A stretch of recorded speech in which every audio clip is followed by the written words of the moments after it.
Hello viewers, welcome to this drawing masterclass. In our last lesson we learned about one vanishing point drawing from normal eye level view. This was our last drawing, one vanishing point perspective from normal eye level view, remember? In today's lesson, we shall still continue with one vanishing point drawing, but this time from bird's eye view. Bird's eye view in photography refers to a perspective where the observer is positioned above the subject that is located below a horizon line, offering a view that is similar to what a bird might see. One-point perspective drawing from bird's eye view is a technique that allows you to create a three-dimensional representation of a subject, like a box or a building, as viewed by a bird from above, creating a one vanishing point perspective drawing. In this perspective drawing, the subject, which can be a box or a building, the subject's front face and side faces recede, and their lines converge at a vanishing point on the distant horizon. We have just said that to draw a one vanishing point perspective from bird's eye view, you need to observe a building or a box from above. And then you can also see the front face of the box or the building and the sides of the box, and their converging lines appear to recede towards a single vanishing point on the distant horizon, creating an illusion of depth and space. I want us to do a practical. And in today's lesson, this is our objective, that by the end of the lesson, the learner will have learned how to draw one vanishing point perspective drawing from bird's eye view. You can make such a drawing. You can see from a diagram that the space is divided into two. There is the sky and then there is the ground. And there is a line here, which is the horizon line. And it is also our eye level line. The observer is stationed here from above, seeing the top face, the front face, and the side faces. When you look at this box, the observer is directly above this box, box A and box B. But when the observer looks at another box, box C for example, that is slightly to the side of the center line of vision, the front faces still have lines that are parallel to the picture plane, but the side faces and the side lines, they appear to converge at a vanishing point on the horizon. The same case for boxes D and E. This is our objective. We want to learn how to do this kind of drawing from bird's eye view. We now have our space. The first thing that we shall do is we shall draw a horizon line. We have drawn the horizon line, and then let's draw a vertical line. A perpendicular line passes through the center of this page. We called it the center line of vision, and then this line we called it the horizon line. This one now becomes our vanishing point, and the horizon line is still our eye level line.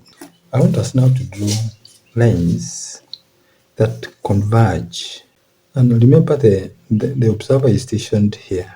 That is the station point. But you can see we want to draw boxes here on this space below the horizon line. The first thing that we shall do is to draw lines that converge at the vanishing point.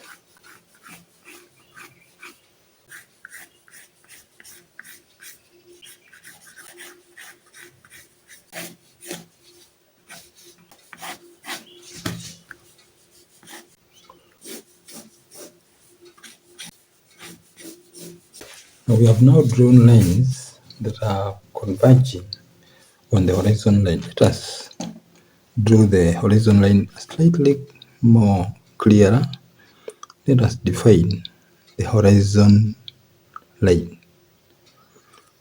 so that we are able to be more accurate when drawing. It is our horizon line. We can also define the center line of vision better so that we shall be more accurate. The first thing that we shall do is we should draw horizontal lines below the horizon. So we draw horizontal lines right below the horizon line. I think we can use a ruler for these horizontal lines because we shall use them.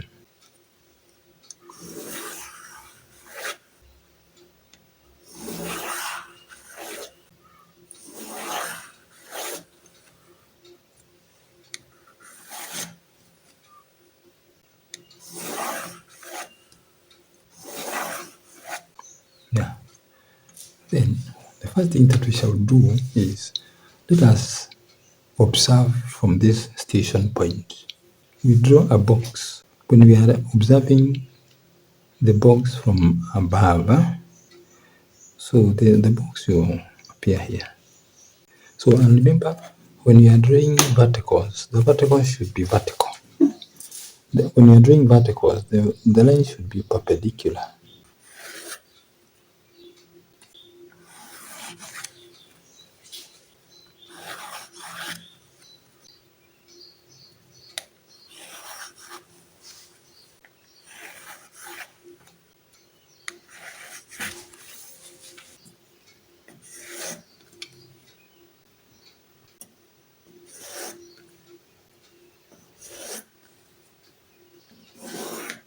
Now, let's continue. We want to draw a box here, but we can even make it. Let us draw it from here. Draw from there. Yeah. So this is our box. The box, the first box that we shall draw, box A. It goes up to that much.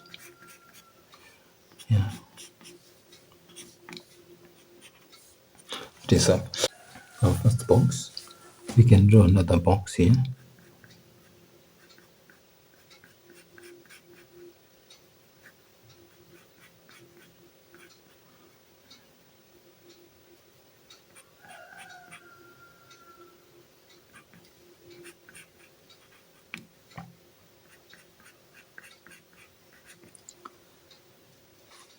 Let us define this box.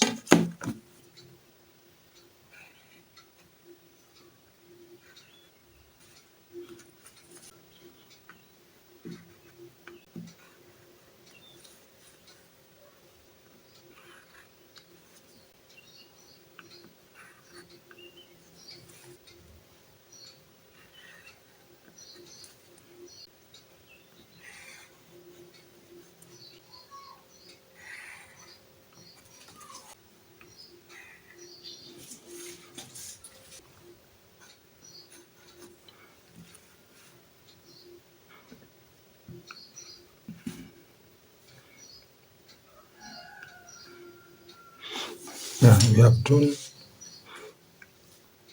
box A and box B. What about when we observe another building that is slightly towards the left of box A? How many faces will it have? Because now we can see these have two faces, the front face and the top face. Front face and the top face. What about when we observe another box that is slightly to the left of our center line of vision? Let us see.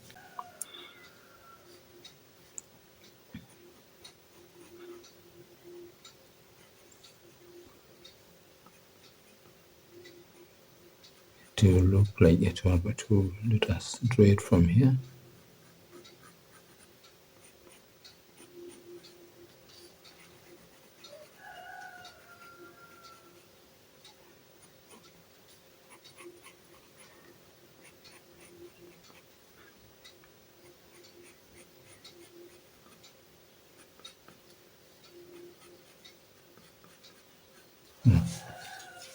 Let us define it now.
Yeah, this is box C.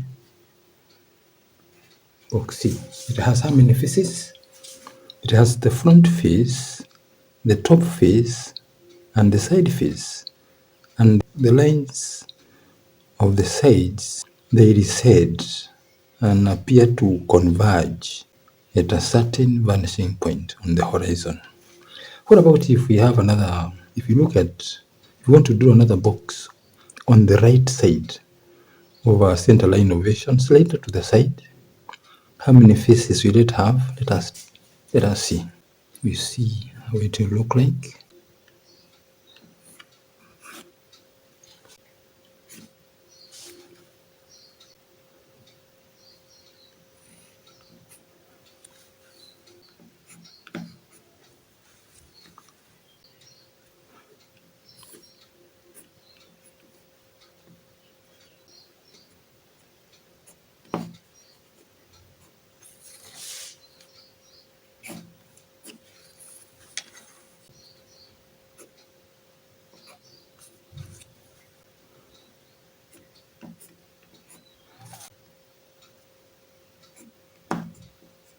Yeah, these are our drawings. We can call it box D. How many faces does box D have? It has the front face, which you can also even shade. It has the top and it has the side face. So we said we can shade the front face. Yeah, this is our drawing, the one that we have done for this lesson. This is a one-point perspective drawing from bird's eye view. Now, let us learn something from this technique. After we have learned how to draw in perspective from bird's eye view, we can relate this view to the way birds view the world from above, seeing everything below here on earth. And you notice that the bird's eye view is not hindered by walls and boundaries that separate us. They see us toiling as we fed for ourselves, as we sow, reap, and gather in bands. They are not even aware that we are suffering or we are passing through storms or pandemics or drought or poverty. Jesus said, "Do not be anxious about your life, what you will eat, drink, or wear." He said, "Look at the birds of the air." He wants us to learn something from looking at the birds that always look at us from the air. They observe our movements. They plan how to come down and feed here on earth, away from us. But then there's a lesson that God wants us to learn. He says, "Look at the birds of the air. They neither sow nor reap, nor gather into barns. Yet your heavenly Father feeds them. Are you not of more value to God than them?" That was Jesus Christ talking to his followers in the book of Matthew chapter 6, verses 26 to 27. It seems as if up there where birds live and they fly, they swoop, they soar, it seems that there are no worries there. Because why did Jesus Christ tell us to look at the birds of the air? They neither reap, they neither sow, yet they never go hungry. Why do we then have to worry? Up there where God dwells, there are no worries. Jesus continues to comfort us, telling us, therefore, do not be anxious about anything, saying what you shall eat or drink or wear, for the Gentiles, they also seek after these things that we also seek. Yet your Father knows that you need them. So what should we do? We should know that God cares for us. He is looking at us, taking care of us. Then what should we do? He says, seek first the kingdom of God and his righteousness, and all these things that we desire shall be added unto us. That is Matthew chapter 6, verse 33. Why should we worry when our Heavenly Father, who is seated in heaven and is in control of everything, is watching over our lives? No one can stop you from praying to our Father for all our needs. Why should we worry when we can pray? Trust in Jesus. He knows the way. Why worry when you can pray? Trust in Jesus. He knows the way. Why worry when you can pray? Our Heavenly Father knows our needs even before we tell them, because we are of more importance than the birds of the air or the lilies of the field. God tells us to seek his kingdom first. All we need is to seek him, to believe in him, to seek his righteousness and ask. Because he says, ask and it shall be given unto you. Seek and you shall find. Knock and it shall be opened. Jesus said, if you abide in me and my words abide in you, ask whatever you want and it shall be given to you. John chapter 15 verse 7. This is a blank check that we have been promised to write whatever we want. If only we abide in him and his words abide in us. He has given us a blank check to write all that we need, whatever we need, whatever we shall ask the Father in my name. In Jesus' name, he will do it. John chapter 14, verse 13. Whatsoever things we desire when we pray. Whatsoever things you desire when you pray. If you believe that you shall receive it, you shall have it. That is Mark chapter 11, verse 24. May God bless you as you trust him who cares for you. Amen. Amen. Amen. If you have not subscribed to this channel, kindly subscribe. You can click the like button, you can comment, you can even share this video with others. And let's meet in the next video. Amen.